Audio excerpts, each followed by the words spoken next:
Nagaa Waaqayyoo isin habaayatu ana bulasa keessan misgaanaan jedhama. Har'a fuula keessan duratti kanan dhiyaadhee fi ergaa guddaa tokko qabadheen dhufe. Innis immoo maal yoo jettan wallaan keenya yeroo ammaa garee kominikeeshinii dhaabdee hojii guddaa hojjechaa jirti.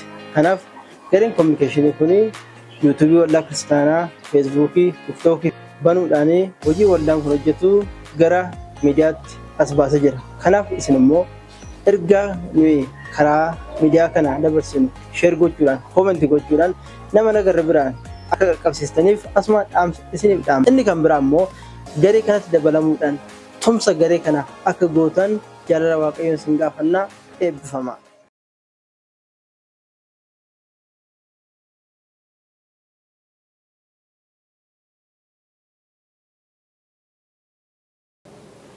Araara Waaqayyootiin kan eegamtan akkam jirtu, nagaan Waaqayyoo lafa jirtaniif qixa jirtanitti isiniif haa ta'u. Har'a sagalee Waaqayyootan qabadhee gara keessan dhufe. Ani Eliyaas Asaffaan jedhama. Sagalee Waaqayyoon kallattii kanaan dubbachuudhaaf carraa Waaqayyoo naa kenne kanatti Waaqayyoon galateeffachaa. Sagalee Waaqayyoo keessaa dubbii Waaqayyoo wal wajjiniin gabaabsinee yeroo itti ilaallu ta'a jechuudha. Isa dura calqaba irratti Waaqayyoon kadhachuudhaan gara dubbii Waaqayyootti dabarraa. Meen kadhanna Waaqayyoo akka nutti dubbatu. Araarri kee bara baraan jiraata. Gaarummaan kees dhuma hin qabu yaa Waaqayyo. Gaarummaa ati nutti argisiifteef jaalala ati nuu kennite hundumaaf si galateeffanna. Waaqa irrattis galanni ulfinni siif haa ta'u. Gaarummaan kee dhuma hin qabu. Ammas yaa Waaqayyo Gooftaa gaarummaa keetirraa kan ka'e jiraanneerraa qixa jirruuf lafa jirru hundumatti haala jirru keessatti yaa Waaqayyo situ nu eege galanni guddaan siif haa ta'u. Egaa amma fuula kee duratti walitti qabamneerra yaa Waaqayyo Waaqarraa sagalee kee dhugaa kan nama fayyisu kan nama jijjiiru abdii kan namaa kennu nutti dubbachuun fedhaaf jaalala kee nuuf haa ta'u. Lapheen si dhaga'u gurra si dhaggeeffatu qalbii si hubatu nuu kennuunis jaalala kee haa ta'u. Kan hundumaaf galanni siif haa ta'u. Kan kanaan mormu ilmaan seexanaa qilleensarraas lafarraas kan hidhamanaa ta'an maqaa Yesuus Kiristoos. Ameen. Egaa sagalee Waaqayyoo har'a kan wajjin ilaallu macaafa Naahom raajichaa boqonnaa 1 lakkoofsa 7 irraa ka'ee mata duree sagalee akkas jedhu irratti wal wajjin dubbanna. Waaqayyoo gaariidha waan jedhu irratti sagalee Waaqayyoo dubbadha. Egaa bara jiraannu keessatti biyya lafaa kana keessatti wantoota gaarii baay'ee gaariidha jennee wantoota ulaagaa biyya lafaa kanaan madaalu biyya lafaa kanaan ilaallu gaariidha kan ittiin jennu tarree wanta gaariitti kan ittiin madaallu waan baay'eetu naannoo keenya jira. Waan baay'eetu akka namaatitti akka dhuunfatitti akka gareetitti kuni gaariidha kuni gaarii miti jennee wantoota baay'ee sadarkaa kennuufii dandeenya jechuudha. Egaa macaafni qulqulluun immoo waa'ee gaarummaa Waaqayyoo kana jala bu'ee sirriitti nutti dubbata. Egaa Waaqayyoon gaariidha. Waaqayyoon garuu eenyuuf gaariidha? Gaarummaan Waaqayyoo kun yoomi hamma yoomitti? Gaarummaan Waaqayyoo kun eessaa hamma eessatitti? Gaaf kam gaarummaan Waaqayyoo jabaatee dhaabata? Gaaf kam immoo gaarummaan Waaqayyoo hafa? Moo gaarummaan Waaqayyoo hammami waan jedhu sanii macaafa qulqulluu kana keessaa in ilaalla jechuudha. Egaa macaafni Naahom raajichaa boqonnaan 1 kun waa'ee dheekkamsa Waaqayyoo biyya Naanawwee irratti dubbatame. Naanawwee irratti dheekkamsa ta'uudhaaf jiru. Guyyaa hamaa, guyyaa adabbii, guyyaa rakkinaa tokko akka Naanawweetti dhufu, akka gara Naanawwee gahu, biyya Naanawwee irratti rakkinni cimaan tokko akka gahu dubbateet lakkoofsa 7 irratti akkas jedha. Waaqayyoo gaariidha. Yeroo rakkinaattis iddoo baqaati. Warra isa amanatanis hin beekaa jedha. Calqaba isaa hanga lakkoofsa 7tiif lakkoofsa 7 booda immoo lakkoofsa 8 irraa kaanee yoo ilaallu Naanawween biyya cunqurfamoo warra booji'aman irratti cunqursaa baay'isan warra saba Waaqayyoo dhiphisan warra Waaqayyo irrattis ija jabinaan dubbatan warra Waaqayyo birattis cubbuu guddaa hojjetanii fi Waaqayyo fuuldurattis adabbiin isaan eeggatu akka ta'e jala muree macaafni qulqulluun kun nutti dubbata. Egaa lakkoofsa 8 irratti maal jedhaa? Naanawween garuu tinfa lolaatiin raawwattee hin balleesse diinota isaas ari'ee dukkanatti hin galchaa'e. Waaqayyotu naannawween tiffaa lolaatiin hin balleessa. Tiffaa lolaatiin baddi. Badiisatu ishee eeggata. Qilleensa jabaatu isheetti ka'a. Rakkina gurguddaatu isheetti ka'a. Raafama gurguddaatu isheetti ka'a. Dukkana hamaatu isheetti ka'a. Garuu edha asuma keessatti Waaqayyoon gaariidha. Yeroo rakkinaatti immoo iddoo baqaati warra isa amanatan beekaa jira. Egaa gaarummaan Waaqayyo gaafa dheekkamus biyyatti dheekkamuu danda'a. Sabatti dheekkamuu danda'a. Nama dhuunfatitti maatitti waldaatti dheekkamuu danda'a. Gaafa Waaqayyo dheekkamu garuu gaarummaa Waaqayyoo kan ittiin arginu warra isa amanatan ilaalee beekaa. Adda baasee beekaa. Warra dheekkamsaan badan keessa, saba dheekkamsaan badan keessa, warra adabbiin isaa eeggatu jalatti ilaalee isuma keessatti warra isa amanatan beeka. Isaaniif garuu iddoo baqaati. Gaafa dheekkamsi biyyatti dhufu, gaafa rakkinni gurguddaan ta'u, gaafa badiisi gurguddaan ta'u, namoonni gara itti badan gaafa barbaadan, gara itti dhokatan gaafa barbaadan, gara itti dheeffan gaafa barbaadanii warra isa amanataniif garuu iddoon baqaa Waaqayyo akka ta'e macaafni qulqulluun nutti. Egaa bara keenya kanas macaafni qulqulluun akka jala muree nutti mutti yoo ta'e gaarummaan Waaqayyoo nuufillee akka barbaachisa. Qobaasaa bara baraan gaarii kan ta'e Waaqa qofa akka ta'e jala muree waan nutti himuuf. Gaarii isa ta'ee fi iddoo baqaa isa ta'e warra isa amanatan beekee iddoo baqaa kan isaanii iddoo koolutti galan kan isaanii ta'u kanatti baqachuun, amanuun, itti hirkachuun barbaachisaa akka ta'e macaafni qulqulluun nutti dubbata. Macaafni qulqulluun yeroo dubbatu akkas jedha. Maatiyos boqonnaa 24 lakkoofsa 21 irratti. Yeroo rakkinni guddaan Waaqayyo jal'ina hundumaa irratti haaloo ba'u, rakkinni guddaan kanaan dura dhufee kan gara booddatis hin dhufne yeroo sanatti in ta'a. Rakkinni guddaan hin ta'a. Rakkinatu ta'a.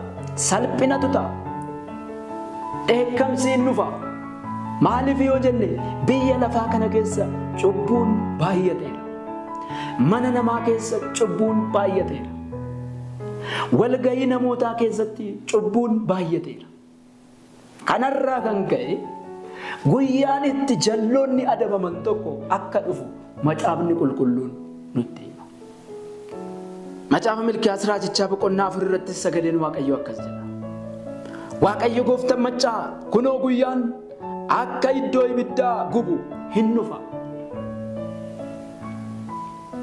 Guyyaan akka iddoo ibiddaa gubu yommus warri koortuu fi warri hamaa hojjetan hundinuu akka cidii ta'u. Guyyoonni dhufu kana keessatti ilaala guyyaa akka ibiddaa gubu akka iddoo ibiddaa hin dhufa. Kun sagalee Waaqaatti hin dhufa. Guyyaa sanatti garuu waatu ta'a.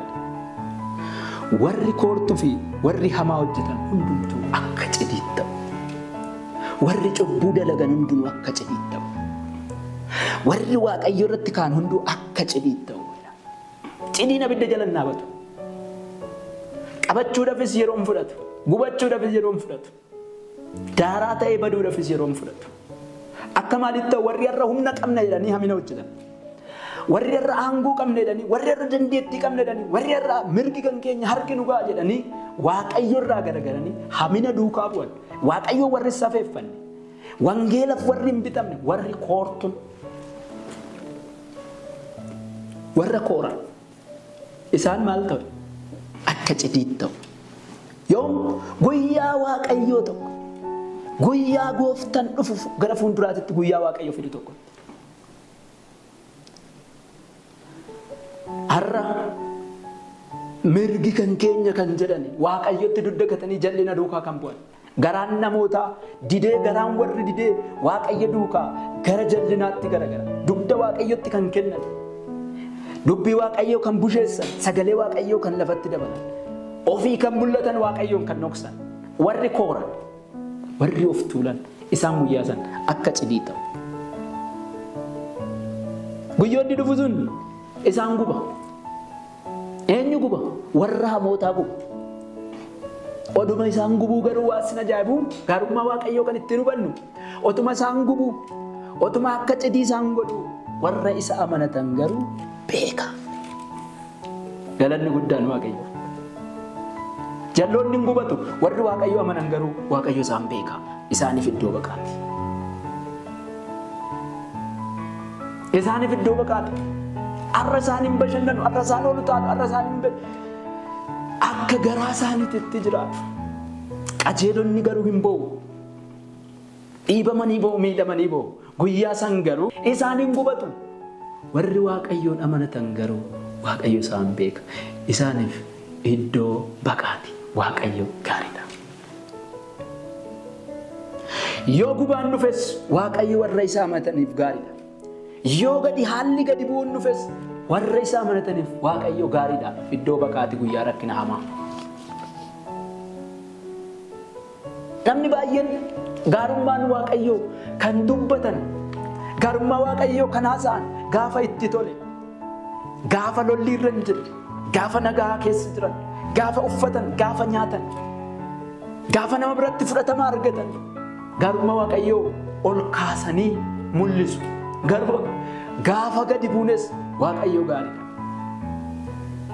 gaafa rakkinni nurra ga'e nan argitu nan nageessu jedhe lakkii waaqayyoon gadi bu'uu keessattis gaariidha warra isaa amanataniif gadi bu'an beeka warra darbataman isaa amanatanii kan gadi bu'an warra rakkatan isaa amanatanii warra rakkachaa jiran waaqayyoo hin beeka isaaniif waaqayyo gaariidha kanaaf guyyaan suni isaan gubaa hidda yookiis damee isaanii hin hambisu hidda sin hambisuuf hiddi jallootaa hin hafu hiddi warra kooranii hiddi warra of tuulanii har'a dagaaganii mul'atanii ol ka'anii kan mul'atan jalloonni gurguddoonni humnaaf aangoo guddaa warri qaban guyyaa san garuu guyyaa waaqayyoo mul'atu isaaniif hiddi isaanii nafu isaaniif damee isaanii nafu warri waaqayyotti kooluu galan gaafsan ol jechuu calqabu warri waaqayyoon amanatan isaan gaafsan boquu isaanii ol qabachuu calqabu isaaniif hundee isaanii hin hafu jirmi isaanii hin hafu dameen isaanii hin hafu akka cidii ta'u hin gubatu galanni guddaanis waaqayyoof haa ta'u garuu edagaa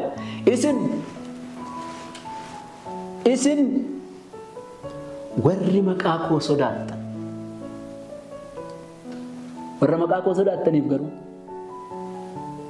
jirtaa har'a namni waaqayyoon sodaatte namni maqaa waaqayyoo sodaattee rakkachaa jirtaa miidhamaa kan jirtu jirtaa rakkachaa kan jirtu jirtaa maqaa waaqayyoo ofirratti eegatii gatii baasaa kan jirtu jirtaa maqaa gooftichaa ofirratti kabajaa garaan kee waaqayyoon kabajaa kan rakkina keessa jirtu jirtaa cabdee abdii kutattee kan jirtu yoom jettee kan eegaa jirtu jirtaa guyyaa san akkas taasi isiniif warra maqaa koo sodaattaniif garuu aduun qajeelummaa inni qarri isaa fayyina of keessaa qabu isiniif bahaadha guyyaa waaqayyootitti warri waaqayyoon amanatan gaarummaa waaqayyoo mi'eeffachuu calqabu boquun isaanii ol ka'uu calqabu imimmaaniin warri facaafatan ilillee gammachuudhaan sassaabbachuu calqabu walitti qabachuu calqabu rakkina baay'ee keessa warra dhufanidha maqaa waaqayyootiif warra gatii baasan guyyaan waaqayyoo gaafa dhufu aduun qajeelina inni qarri isaa fayyina of keessaa qabu isiniif hin ba'a waaqayyoon warra waaqayyoon sodaataniif warra gaarummaa waaqayyoo abdatanii amanataniif guyyaa tokko fida guyyaa qajeelinaa. Guyyaa qajeelinaa kanatti aduun fayyinaa gaanfa ishee keessatti aduun qajeelummaa fayyina qabattee isiniif hin ba'a. Akka jabbii goorana keessaa ba'ees gadi baatanii burraan dhufeedha. Galanni guddaan Yesuusiif haa ta'u. Guyyaa sanitti ka'a. Guyyaa sanitti achii dukkana, achii hin boo'u, achii hin gangalatu, achii hin salphatu. Guyyaa Waaqayyoon sodaachisaa san keessatti. Garuu isin warri maqaa Waaqayyoo sodaattaniif aduun qajeelinaa guyyaa sanitti hin ba'a, hin hiikamtu. Amma hidhamtan hiikamtu, amma gadi qabamtanis ol kaatu. Guyyaa Waaqayyoo sanitti gaarummaan Waaqayyoo isiniif hin beekama. Ulfinni guddaan Waaqayyoof haa ta'u. Guyyaan hamoonni itti adabaman, guyyaa jalloonni itti adabaman sanitti siif kan maqaa Waaqayyoo sodaattuuf Waaqayyo siif gaariidha. Har'a Waaqayyoof jettee kan gadi qabamte, har'a Waaqayyoof jettee kiyyoo keessa kan galte, har'a Waaqayyoof jettee rakkina guddaa keessa kan jirtu, dhaamsa tokkos siif qaba. Haala san keessatti Waaqayyo gaariidha. Waaqayyoon gaariidha siif. Guyyaa Waaqayyoo hin dhufa. Guyyaa itti jalloonni si duukaa hafan. Guyyaa itti dameen jallootaa sirraa citu. Guyyaa itti bobaan jallootaa, irreen jallootaa sirraa ka'u. Guyyaa aduun sii ba'u, gaaddidduun jallootaa guyyaan sirraa ka'u hin dhufa. Jabaadhu, Waaqayyoonis amanadhu. Guyyoonni hamoonni hin dhufu. Guyyoonni jallootatti dukkanaa'u hin dhufu. Guyyoonni qormaata baay'isan hin dhufu. Guyyoonni lakkina baay'atanii deeman hin dhufu. Isa keessatti garuu Waaqayyoon warra amanatan hin beeka. Warra isa amanataniifis aduu qajeelinaa hin baasa. Waaqayyo warra isa amanataniif iddoo baqaati. Iddoo baqaati. Waan rakkatti fakkaata malee ati iddoo baqaa qabda. Waaqayyoon amanattaa. Waaqayyoon hin abdatta rakkina keessatti. Siif Waaqayyoon iddoo baqaa geeti.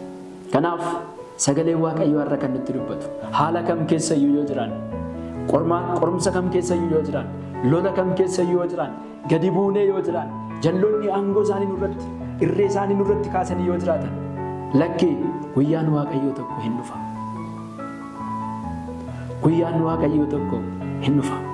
Guyyaan itti jallootaaf dukkanaa warra isa amanataniif iddoo baqaata. Guyyaan itti jalloonni badu, guyyaa itti qajeelonni yaadataman hin dhufa. Jabaadhu maqaa Waaqayyootitti amani. Jabaadhu gara kattaa jabaa iddoo itti oolan kanatti kottu. Guyyaan kun biyya lafaati irratti ba'a. Ilaalee miti kan ba'u. Filatee miti kan ba'u. Guyyaan kun kan ba'u biyya lafaati irratti dhufa. Biyya lafaati irratti gaafa dhufe garuu warra iddoo dhokannaa hin qabne, warra iddoo baqaa hin qabne garuu akka cidii gubee balleessa. Akka cidii gubatanii badu. Warri Waaqayyoon amanatan garuu isaan iddoo baqaa qabu. Waaqayyoon amanatteerta. Waaqayyoon amanataa, Waaqayyoon abdataa garaan kee. Jabaadhu warri Waaqayyoon abdatan jireenya bara baraa argata. Guyyaa rakkinaa sanitti sin oolu. Guyyaa badiisaa sanitti sin oolu. Isa dhageenya Waaqayyo nuuf haa eebbisu. Nagaan Waaqayyo hunduma keessa wajjin haa ta'u. Nagaan.